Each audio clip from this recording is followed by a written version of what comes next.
1 KG अगर access baggage हो जाए तो फ्लाइट आपसे हजारों रुपए का किराया वसूलती है, लेकिन कई घंटों के डिले के लिए क्या फ्लाइट हमें कॉम्पनसेट करती है? एक ही सेक्टर की, एक ही दिन की सेम एयरलाइन जो अलग अलग समय पर उड़ती है, उसके भी रेट अलग है। आपको सुबह 10 बजे दिल्ली से बंबई जाना, उस एयरलाइन से उस तारीख पे आपको एक रेट मिलता है। 2 बजे की दोपहर की टिकट लेते हैं उसी एयरलाइन पे, उसी दिन पे वो उससे दोगुनी हो जाती है। न जाने क्या लॉजिक है। ये मंत्री जी को कहना चाहूंगा कि कुछ ऐसा मैकेनिज्म बनाए कि हर घंटे के फ्लाइट के डिले के लिए एयरलाइन आम यात्री को कॉम्पनसेट करे, उसकी जेब में पैसा डाले। साधारण सी पानी की बोतल जो 20 रुपए की बाजार में मिलती है, वो एयरपोर्ट के भीतर जाकर फूड आउटलेट पे 100 रुपए की मिलती है। आज यात्री जो इंतजार कर रहे हैं अपनी फ्लाइट का, वो पानी पीकर पेट भर रहा है कि कहीं 250 रुपए की चाय और 350 रुपए का समोसा ना खरीदना पड़े। जहाज में उड़ना और जहाज में उड़ के अपनी मंजिल तक पहुंचना आज भी इस देश की बहुत बड़ी आबादी के लिए एक सपना है। अगर ट्रैवल की रफ्तार बढ़ेगी तभी इस देश की रफ्तार बढ़ेगी। कहीं चेक इन से पहले काउंटर बंद, कहीं स्लो चल रहा है सर्वर, कहीं इंटरनेट है मंद। महंगी टिकट के बाद भी यात्रा की कोई गारंटी नहीं। आपका सामान चाहे टूटे चाहे फूटे, कोई वारंटी नहीं। जो हाल है बस अड्डों का, वही तस्वीर आती है एयरपोर्ट से।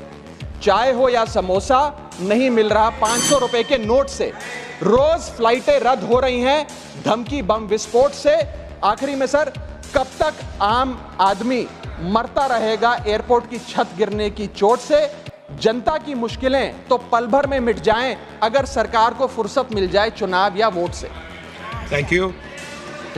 मैं इस देश के आम हवाई यात्री का दर्द आप सबके सामने रखना चाहूँगा। सर, वादा था कि हवाई चप्पल वालों को हवाई जहाज़ की सैर कराई जाएगी। आलम यह है सर कि बाटा कंपनी का जूता पहनने वाला भी आज हवाई जहाज़ की टिकट नहीं खरीद पा रहा है।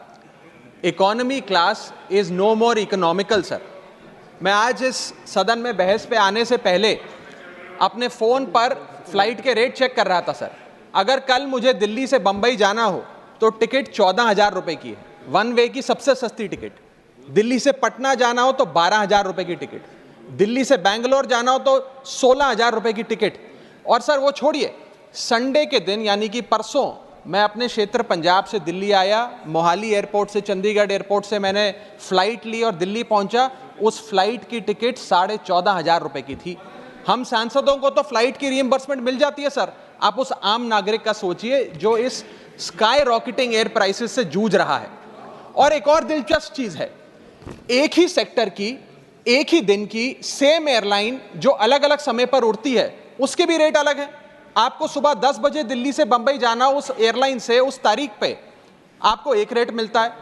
2 बजे की दोपहर की टिकट लेते हैं उसी एयरलाइन पे, उसी दिन पे वो उससे दोगुनी हो जाती है। न जाने क्या लॉजिक है। सर, हमें इस देश में एयर यात्रा को लग्जरी ट्रैवल नहीं बताना सर, आम ट्रैवल बनाना है जैसे कि ट्रेन का है। और सबसे बड़ी बात सर, इस देश में जहाज में उड़ना और जहाज में उड़ के अपनी मंजिल तक पहुंचना आज भी इस देश की बहुत बड़ी आबादी के लिए एक सपना है। अगर ट्रैवल की रफ्तार बढ़ेगी तभी इस देश की रफ्तार बढ़ेगी। सर, दूसरा दर्द जो इस देश का आम आदमी रोज उससे जूझ रहा है वो है ओवर क्राउडेड एयरपोर्ट्स। सर, आज हमारे देश के एयरपोर्ट्स बस अड्डे जैसे बन गए हैं। बस अड्डों से बदतर हालत, बदतर व्यवस्था देश के एयरपोर्ट्स पर है सर।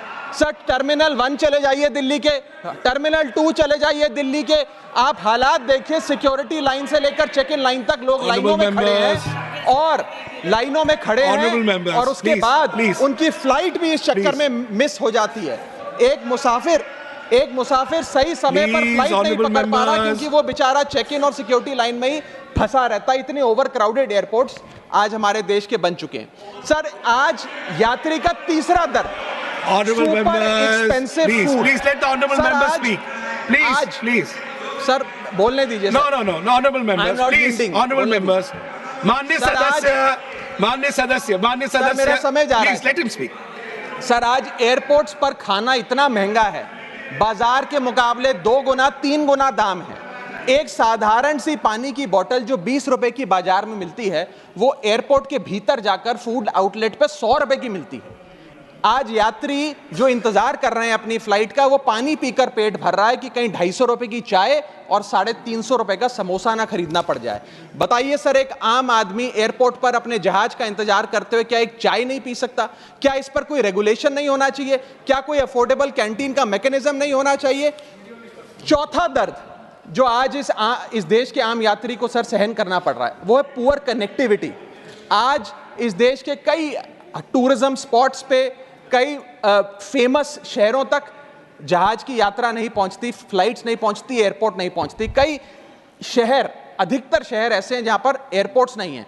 इंसान को जहाज लेकर, जहाज से उतरकर कई घंटों का बस का और गाड़ी का सफर तय कर अपनी मंजिल पे पहुंचना पड़ता है। सर सरकार ने कहा कि मालदीव्स मत जाओ, लक्षद्वीप जाओ छुट्टी मनाने। मैं आपको आज का रेट बता रहा हूं सर, अगर आज मुझे दिल्ली से मालदीव जाना हो तो 17,000 रुपए की फ्लाइट है, लेकिन दिल्ली से लक्षद्वीप जाना हो तो 25,000 रुपए की फ्लाइट है सर। तो बताइए हम मालदीव जाएं कि लक्षद्वीप जाएं? सर चौथा दर्द जो आज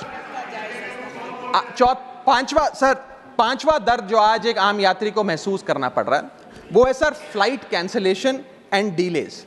सर एक आम नागरिक अपनी मंजिल पे, अपनी डेस्टिनेशन पे पहुंचने के लिए, जल्द पहुंचने के लिए कभी कभार ट्रेन यात्रा या बस या गाड़ी की यात्रा नहीं करता, वो महंगी टिकट खरीदता है। महंगी टिकट खरीद के अपनी मंजिल पे समय पे पहुंचना चाहता है। और कुछ ऐसे भी लोग हैं जो आर्थिक तौर पे सक्षम नहीं हैं, लेकिन आपातकालीन परिस्थितियों में, इमरजेंसी सिचुएशन में वो भी महंगी जहाज की टिकट खरीदकर जहाज की यात्रा करना चाहते हैं, अपनी मंजिल पे पहुंचना चाहते हैं। लेकिन क्या वो अपनी मंजिल पे समय पर पहुंच जा रहे हैं?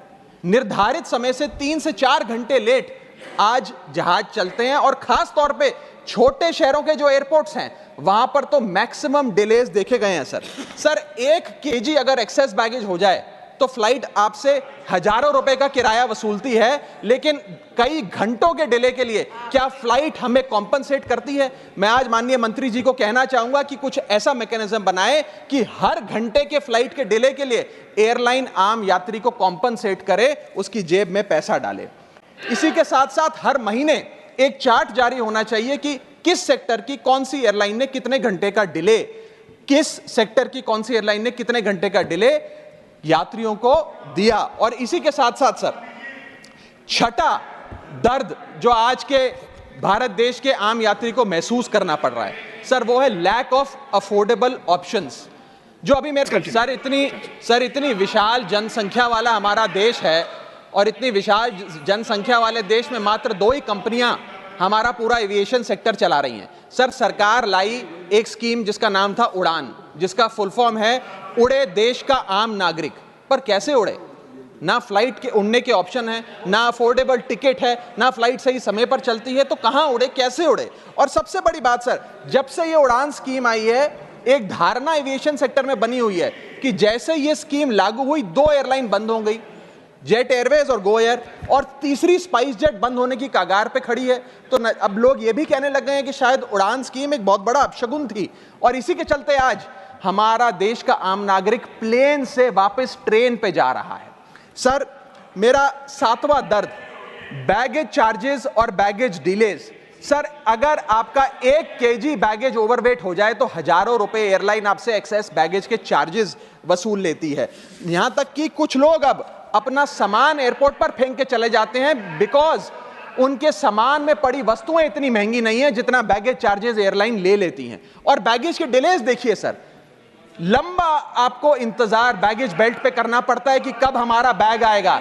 जब स्क्रीन पर देखते हैं तो स्क्रीन पर लिखा आता है बैगेज ऑन बेल्ट, लेकिन बैगेज ऑन बेल्ट नहीं होता, सिर्फ 2-3 बिजनेस क्लास पैसेंजर्स का बैग आता है। और न जाने कितने मिनट एक आम नागरिक को इंतजार करना पड़ता है इस एक्सेस डिले के लिए, या इसको एक स्टैंडर्डाइज करने के लिए कोई प्रोसीजर सरकार को बनाना चाहिए। सर मेरा 8वां दर्द मैं समाप्त कर रहा हूं सर 8वां दर्द heavy car parking charges eight airport. Sir आज आप एयरपोर्ट्स पर पार्किंग का ठेका किसी एक कंपनी को दे देते हैं और वो मनचाहे दाम वसूलती है। खास तौर पे छोटे एयरपोर्ट्स पे 200-250 रुपए प्रति घंटे की कार पार्किंग चार्जेस देनी पड़ते हैं। आज आप दिल्ली के एयरपोर्ट चले जाइए, 220 रुपए प्रति घंटा गाड़ी का चार्ज लगता है। और अगर आपने कोई कैब टैक्सी बुक कर ली तो उसका भी मोटा बिल आता है, क्योंकि वो टैक्सी वाला भी expensive car parking charges, airport charges अपने बिल में जोड़कर आपको देता है। सर ये था दर्द फ्लाइट में चढ़ने से लेकर फ्लाइट में उतरने का। मैं अंत में चार पंक्तियां सुनाकर अपनी वाणी को विराम दूंगा और आज इस देश के आम नागरिक, आम यात्री का दर्द इन पंक्तियों में आप तक पहुंचाने की कोशिश करूंगा। कहीं है लंबी लाइनें, कहीं चेक इन से पहले काउंटर बंद, कहीं स्लो चल रहा है सर्वर, कहीं इंटरनेट है मंद। महंगी टिकट के बाद भी यात्रा की कोई गारंटी नहीं, आपका सामान चाहे टूटे चाहे फूटे कोई वारंटी नहीं। जो हाल है बस अड्डों का वही तस्वीर आती है एयरपोर्ट से। चाय हो या समोसा नहीं मिल रहा 500 रुपए के नोट से। रोज फ्लाइटें रद्द हो रही हैं धमकी बम विस्फोट से।